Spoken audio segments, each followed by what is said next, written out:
There's a specific kind of relief that hits the second the door closes behind you and you're finally alone. The noise stops. Your shoulders drop half an inch.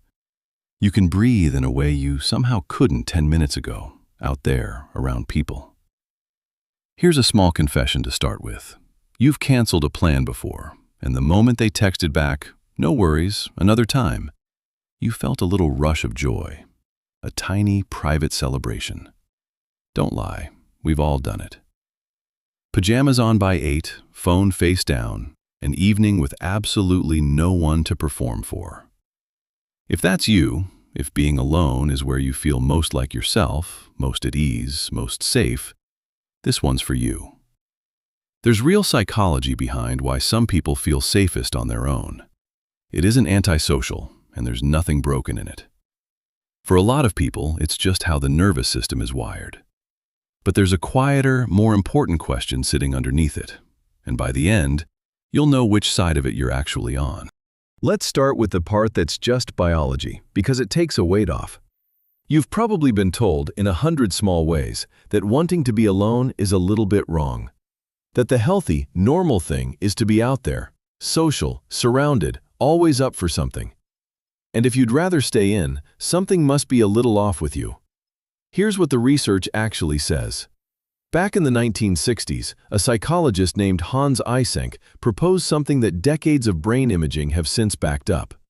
Introverts and extroverts don't just want different things. Their nervous systems run at different baseline settings. The idea is called arousal theory, and it's simpler than it sounds. Some people wake up with a nervous system set low. The world doesn't feel like much to them, so they go looking for stimulation, crowds, noise, movement, to feel switched on. That's your extrovert. The person who hears, "Let's throw a party," and feels genuinely happy about it. A mysterious creature. We'll never fully understand them. Other people wake up already near the ceiling. Their baseline is high. So a loud party, a packed room, a day wall-to-wall with people doesn't read as exciting. It reads as too much, too fast, piling onto a system that was already running full.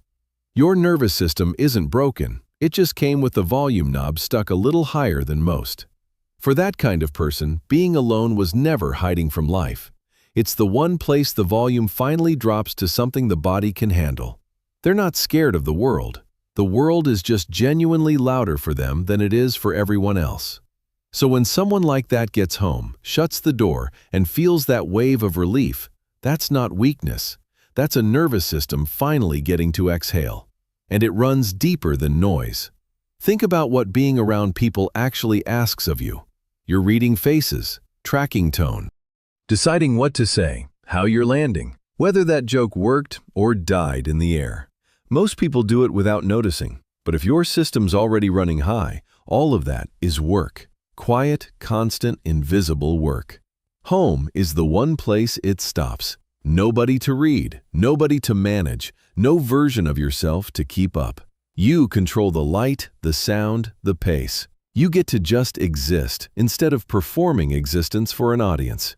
There's a reason solitude is where the good stuff shows up for these people. The ideas, the clarity, the actual thinking, not in the crowded room, in the quiet one.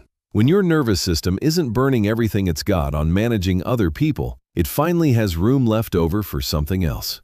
So if that's you, take this first. The peace you feel alone is real. It's earned. There's nothing in it to apologize for. But now we have to turn the light a little, because biology is only half of it. The same closed door can mean two completely different things, and they can look almost identical from the outside. One is peace.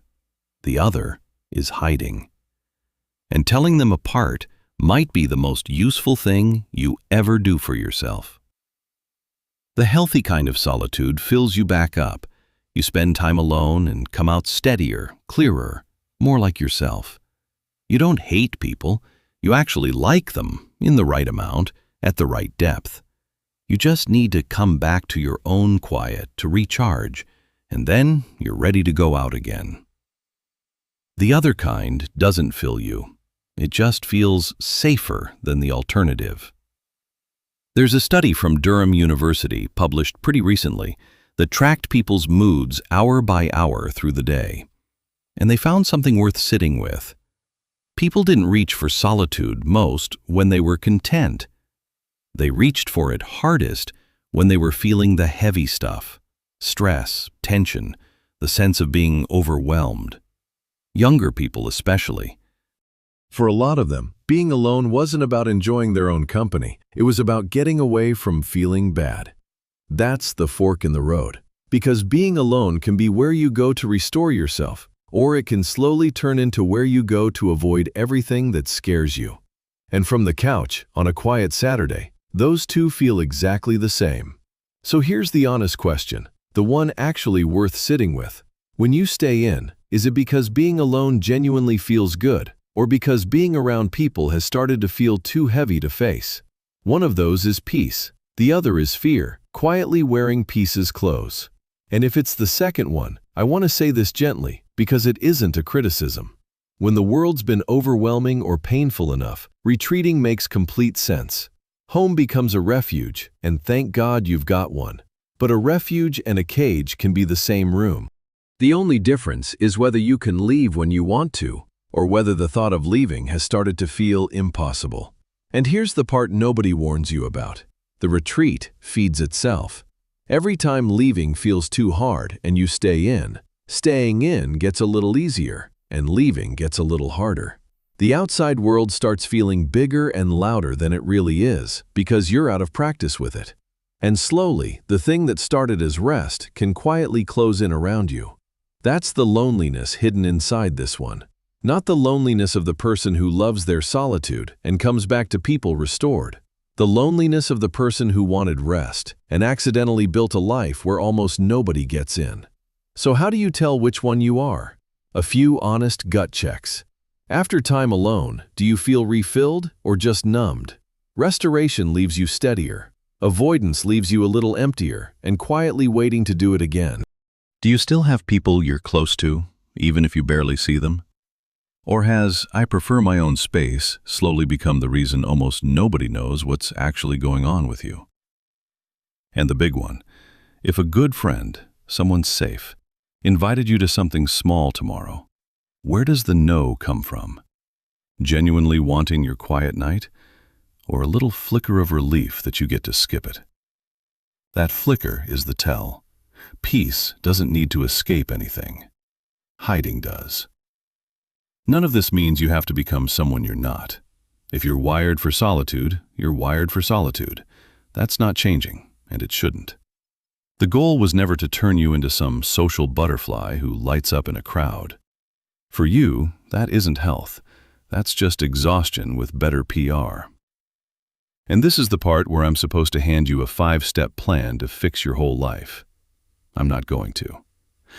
Partly because the grand plan is its own kind of fantasy, and partly because we both know you'd save the video, feel productive for a second, and never open it again.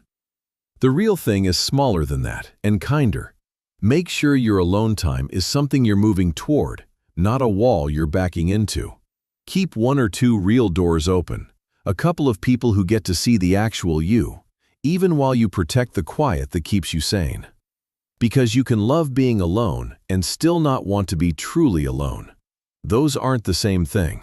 One's a preference. The other is a slow accident nobody signs up for on purpose.